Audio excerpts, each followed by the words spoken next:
और कैसे हैं आप लोग? बढ़िया एकदम।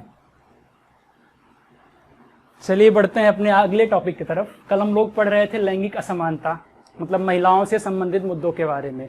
आज उसी मुद्दे को आगे बढ़ाते हुए कल 3 तलाक तक हुआ था और आज सबरीमाला देखेंगे।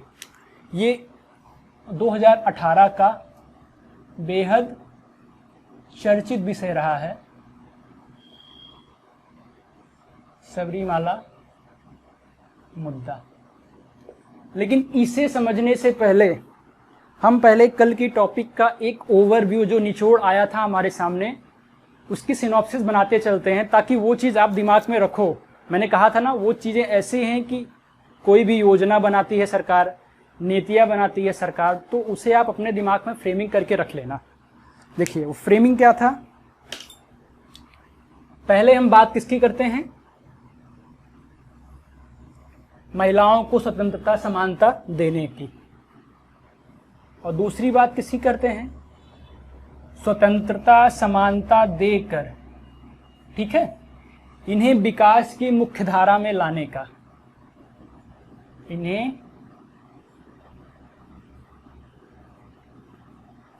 विकास की मुख्य धारा में लाने का। पहला स्वतंत्रता समानता। हमने आपको एक बेसिक कॉन्सेप्ट दिया था कि महिलाओं को स्वतंत्रता समानता तब मिलेगी जब उनको हम कहाँ पे स्वतंत्रता समानता देंगे?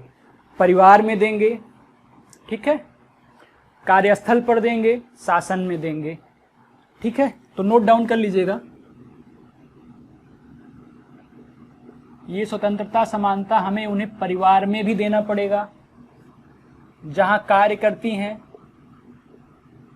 उस कार्यस्थल पर देना होगा। जैसे यही योजनाएं लिख लेना इससे रिलेटेड, सीवॉक्स योजना आई, इस टाइप की चीज़ें, और शासन, ठीक है।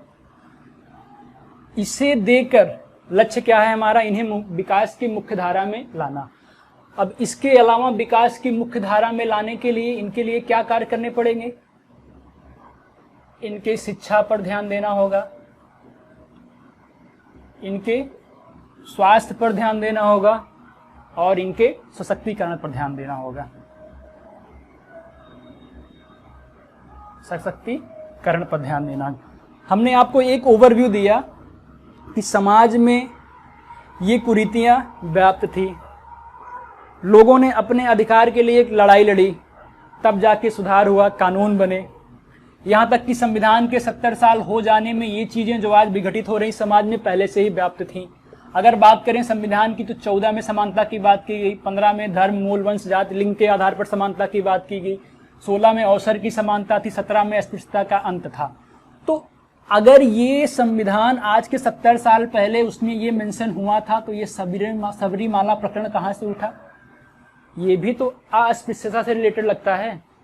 पुरुषों के बराबर महिलाओं को समानता का अधिकार नहीं प्राप्त है यहाँ पे, या फिर कुछ महिलाओं को ही समानता का अधिकार नहीं प्राप्त है। इसमें देखा जाए 10 से 50 वर्ष तक जो महिलाएं क्या थी?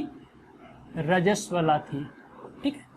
इस फ्रेमिंग को नोट करिए, फिर इसके ऐतिहासिक प्रकरण पे आते हैं, फिर धीरे धीरे बढ़ते हैं आगे की तरफ और देखेंगे कि हम इसे किन किन पार्ट में डिवाइड करके पढ़ने का प्रयास करेंगे। तो नोट हो गया होगा ना?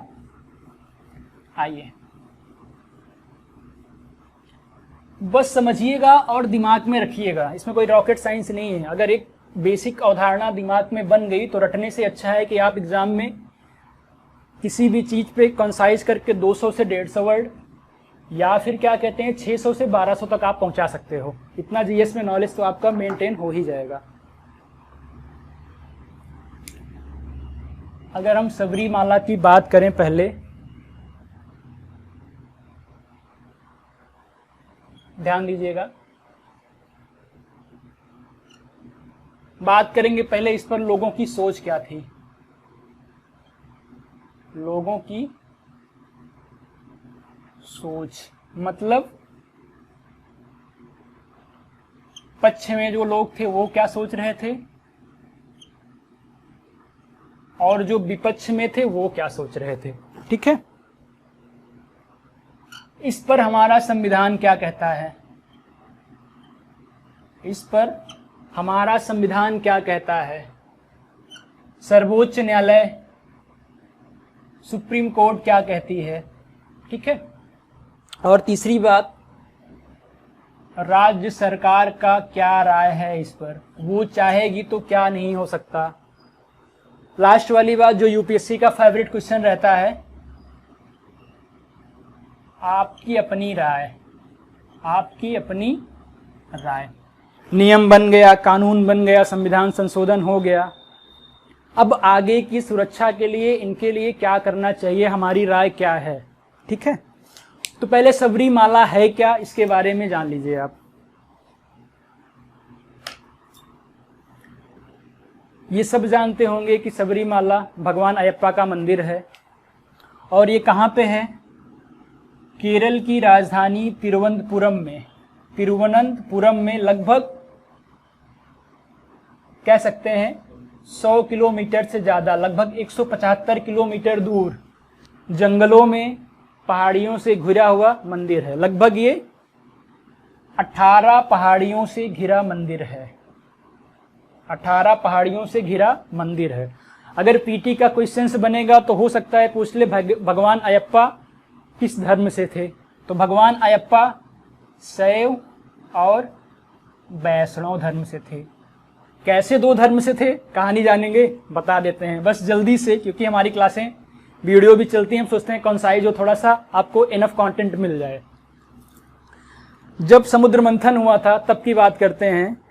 भगवान विष्णु मोहिनी का रूप धारण किए और भगवान विष्णु मोहिनी का रूप धारण किए और भगवान शिव क्या कहते हैं, कह सकते हैं ना, उन पे फिदा हो गए। ऐसा लिखिएगा नहीं, ठीक है। तो हुआ क्या, इन दोनों से एक संतान उत्पन्न हुई, इन दोनों से एक संतान उत्पत्ति हुई। इसीलिए अयप्पा को हरिहर का पुत्र माना जाता है। हरिहर का मतलब हरि और हर हर महादेव, मतलब भगवान विष्णु और भगवान शिव का पुत्र माना जाता है। ये रूप इनका मोहिनी का था, ध्यान दीजिएगा, वैष्णव का मोहिनी का रूप धारण किए थे। इन्हीं के संतान को हरिहर का पुत्र कहा गया। बाद में ये उन्हें समुद्र मंथन के दौरान छोड़ के चले गए तो इस पुत्र को मणिकंदन राम के राजा ने पाला और उन्हें अपने राज्य से मतभेद था या अच्छा नहीं लगा, तो लेकर इनको कहाँ चले गए, पंबा की पहाड़ियों में, मतलब केरल में पंबा की पहाड़ियों पर आ गए। वहीं पे इन्हें दिव्य शक्ति की प्राप्ति हुई, ज्ञान की प्राप्ति हुई और वहीं पे इन्होंने सबरीमाला मंदिर का निर्माण किया। तो ये थी इसकी धार्मिक कहानी। और देखो इसके पीछे का रहस्य क्या है। अयप्पा से और वहां की एक राक्षसी थी, ठीक है, मल्लिकापुर थंबा नाम था, मल्लिकापुर थंबा। अयप्पा से और मल्लिकापुर थंबा से युद्ध हुआ था। इस युद्ध में ये पराजित हुए और इनको राक्षसी यौन से अयप्पा भगवान ने मुक्ति दिलाई, ठीक है। बस समझिए, बड़ा बड़ा लिख देंगे, अभी इसी को सिनॉप्सिस में लिख देंगे। भगवान अयप्पा ने मल्लिकापुर थंबा को, जो राक्षसी थी, इनको राक्षसी योनि से मुक्ति दिलाए। फिर इन्होंने इनके सामने विवाह का प्रस्ताव लाया।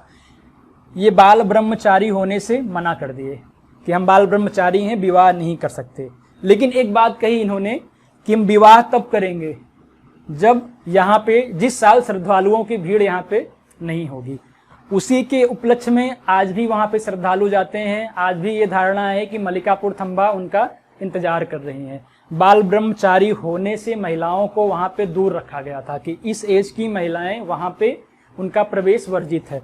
और ये घटना आज से नहीं, ये 800 साल से चली आ रही थी। बात यह है कि ऐसा हुआ क्या कि सारी चीजें पलट गई। एक बेसिक आइडिया जनरेट हुआ आपके सामने, एक कहानी हम सोच रहे हैं कि आपको पता रहे। ये देखिए आगे हुआ क्या।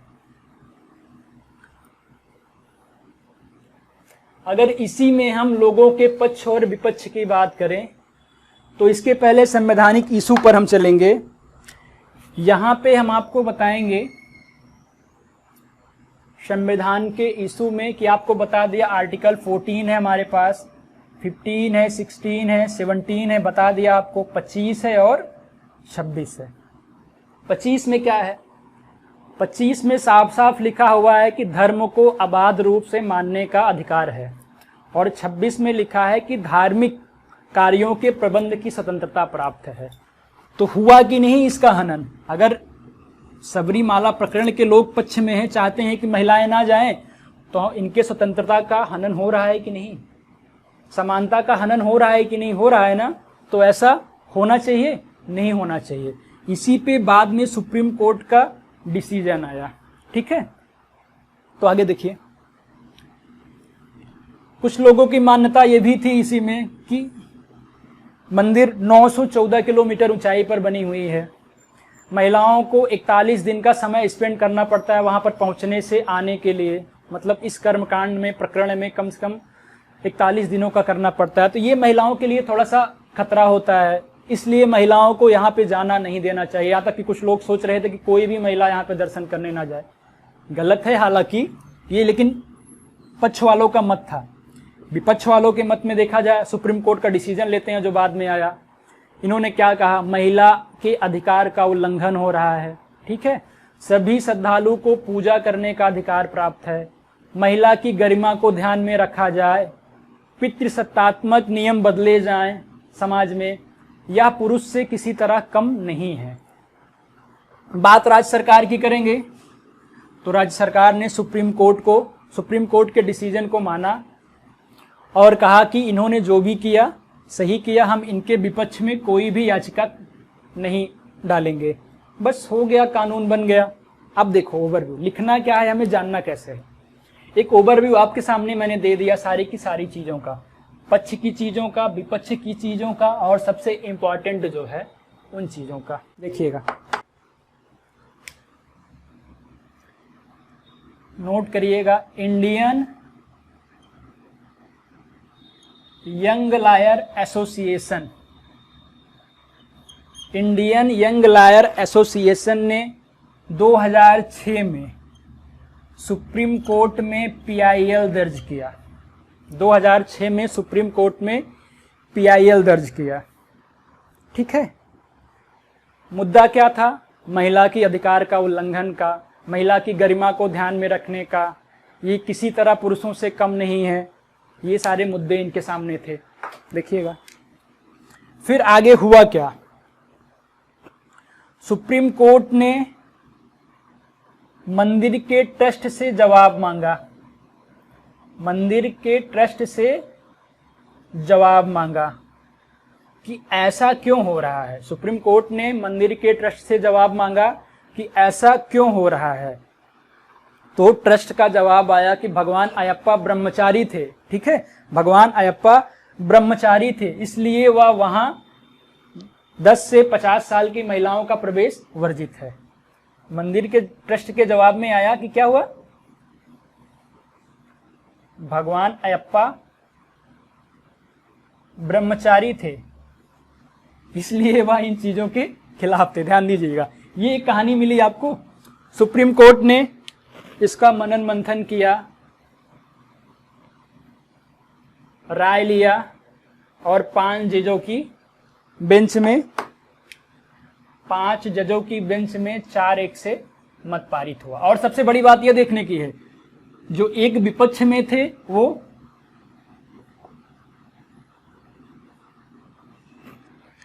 क्या नाम है जो सुप्रीम कोर्ट में भी महिला जज हैं?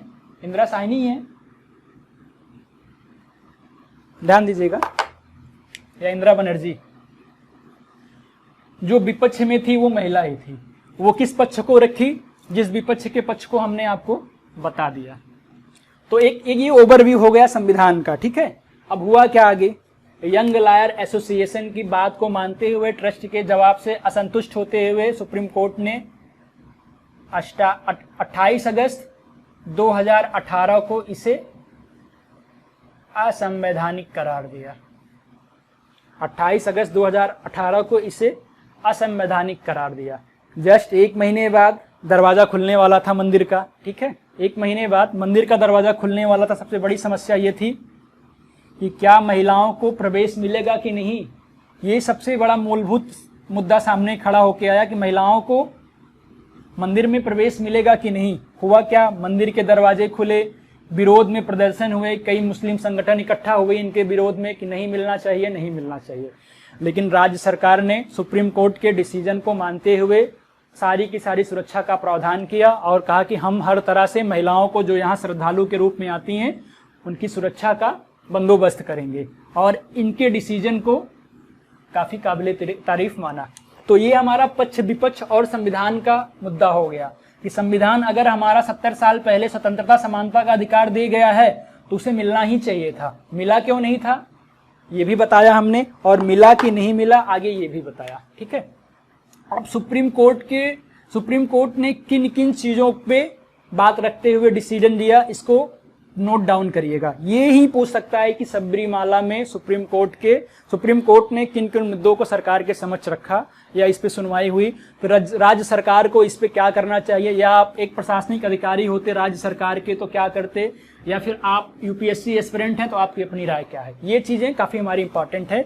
ये तो हमारा पूरा का पूरा इतिहास हो गया जो हमने आपको एक स्टोरी के माध्यम से समझा दिया। हमने आपको बताया, सबसे पहला पॉइंट नोट डाउन करिएगा कि यह महिला के अधिकार का उल्लंघन था। पॉइंट 1 में महिला के अधिकार का उल्लंघन था, दिख रहा है ना, महिला के अधिकार का उल्लंघन था। दूसरी बात, सभी श्रद्धालुओं को पूजा करने का बराबर का अधिकार मिलना चाहिए।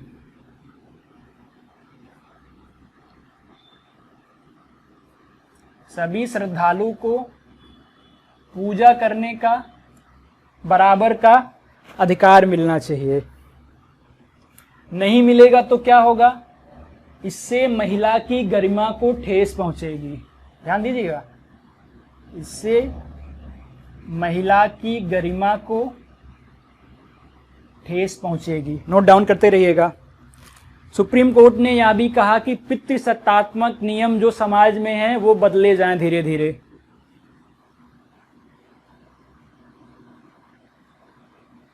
नोट करिएगा, पितृसत्तात्मक नियम समाज के बदले जाएं। नियम जो समाज में व्याप्त हैं वो क्या हो, बदले जाएं। ठीक है, आगे, महिलाओं की समाज में पुरुषों के बराबर भागीदारी का हिस्सा है, या महिलाओं को बराबरी का अधिकार है। महिलाओं को बराबरी का अधिकार है, यह किसी भी अर्थ में पुरुषों से कम नहीं है। यह किसी भी अर्थ में या किसी भी तरह से पुरुषों से कम नहीं है। हमने कल आपको पूरा का पूरा इतिहास बताया महिलाओं के बारे में कि प्राचीन काल से लेकर वैश्वीकरण तक क्या क्या हुआ, सिर्फ लैंगिक असमानता को टॉपिक में लेके समझाने के लिए कि हमारी ये सीरीज 4-5 क्लास की चलेगी, और हम ये चाहेंगे कि कोई भी मुद्दा आपका इससे बाहर ना जाए। अगर करंट आता है तो इसी में आप इंक्लूड कर लीजिएगा, या फिर ये 4 सीरीज होगी। हमने कहा ना, यूपीएससी के पेपर फर्स्ट सेकेंड या फिर यूपी पीसीएस का भी पेपर सेम हो गया है, फर्स्ट सेकेंड के साथ साथ इससे आपके सारे के सारे कवर हो जाएं। तो ये रहा सुप्रीम कोर्ट का मुद्दा, जिसको लेके पक्ष में महिलाओं के इन्होंने तर्क दिया और ये कानून बन के आया जिसमें अब महिलाएं प्रवेश कर सकती हैं मंदिर में। नोट कर लिए होंगे। तो राज्य सरकार की बात करते हैं।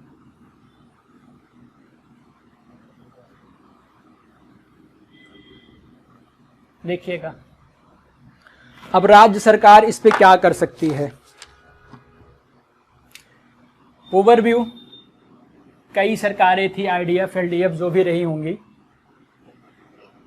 पिछली सरकार जो थी ये फेवर में नहीं थी। अभी जो वर्तमान में सरकार है, वर्तमान में जो सरकार है, इन्होंने महिलाओं के अधिकारों को समझा और सुप्रीम कोर्ट के डिसीजन की सराहना की। सुप्रीम कोर्ट के डिसीजन की सराहना की कि सुप्रीम कोर्ट का जो नियम है काबिले तारीफ है।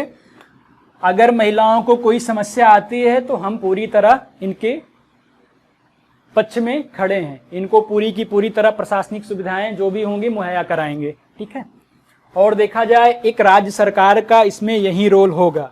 ठीक है, और अगली बात करें तो अपनी राय की, जो बेहद इंपॉर्टेंट है कि हमारी अपनी राय क्या होनी चाहिए। आपको मैंने पक्ष और विपक्ष का तर्क दिया कि अगर पहाड़ियों में है तो सबसे बड़ी समस्या क्या होती है, महिलाओं की सुरक्षा के लिए। जंगलों में मंदिर है तो क्या समस्या आती है, महिलाओं की सुरक्षा के लिए, प्रशासनिक तौर पर, सेना के तौर पर, हर तरह से। तो हम ये लिख सकते हैं कि यह निर्णय पूजा के अन्य स्थानों पर प्रभाव डालेगा। मतलब बेसिक चीजें समझा रहा हूं। सुप्रीम कोर्ट का यह जो निर्णय है, सुप्रीम कोर्ट का जो यह निर्णय है, पूजा के अन्य स्थानों पर भी प्रभाव डालेगा। यहीं पर नहीं, जहां पे उनकी असमानता की बात होगी, अन्य स्थानों पर प्रभाव डालेगा। ठीक है, अन्य स्थानों पर प्रभाव डालेगा, रीति रिवाजों और प्रथाओं पर प्रभाव डालेगा। समझने के लिए, रीति रिवाजों और प्रथाओं पर प्रभाव डालेगा, प्रथाओं पर प्रभाव डालेगा। लोग ऐसी समाज में कुरीतियों को देखकर क्या करेंगे, आलोचना करेंगे, अपने मुद्दे को पुलिस के सामने ले जाएंगे, कोर्ट के सामने ले जाएंगे। ये हुई हमारी अपनी पहली राय। तो आपको समझाया कि सुप्रीम कोर्ट का यह निर्णय यहीं तक सीमित नहीं है, पूजा के अन्य स्थानों पर भी लागू होगा। तो इसलिए महिलाओं को जीवन जीने का अधिकार है। समझ में आ रहा है, महिलाओं को जीवन जीने का अधिकार है, स्वतंत्रता का अधिकार है, समानता का अधिकार है। ऐसे कई मुद्दे जरूरी नहीं कि न्यायालय के हस्तक्षेप से ही हों, राज्य सरकार को भी इस पर पहल करनी चाहिए, वहां के संगठनों को मिलकर भी इस पर पहल करनी चाहिए। जरूरी नहीं कि ऐसी समाज की कुरीतियां सुप्रीम कोर्ट में मामला जाए तभी व्याप्त हो। तो हमारा पॉइंट होगा कि महिलाओं को जीवन जीने का अधिकार हो, स्वतंत्रता हो, समानता हो, या इससे संबंधित जो भी मुद्दे समाज में व्याप्त हों, नोट करिएगा, या इससे संबंधित जो भी मुद्दे समाज में व्याप्त हों, जरूरी नहीं कि सुप्रीम कोर्ट ही इस पर फैसला करे, राज्य सरकारों को भी इस पर कानून बनाना चाहिए। और यहां तक कि राज्य सरकारों को ही नहीं, महिला संगठनें या विभिन्न संगठनें या हिंदू से रिलेटेड संगठनों को मिलकर इस पे एक पहल करनी चाहिए और समाज से इन कुरीतियों को हटा देना चाहिए। तो ये था हमारा बेहद इंपॉर्टेंट टॉपिक मेंस के दृष्टि से सबरीमाला इशू पे। और अभी भी हमारी सीरीज ये आगे की तरफ चलती रहेगी, जेंडर इनइक्वलिटी को लेके, जो इन पे सरकार ने राष्ट्रीय नीतियां बनाई हैं, जो इन पे योजनाएं चल रही हैं, उसके बारे में बात करेंगे। और ये हमारा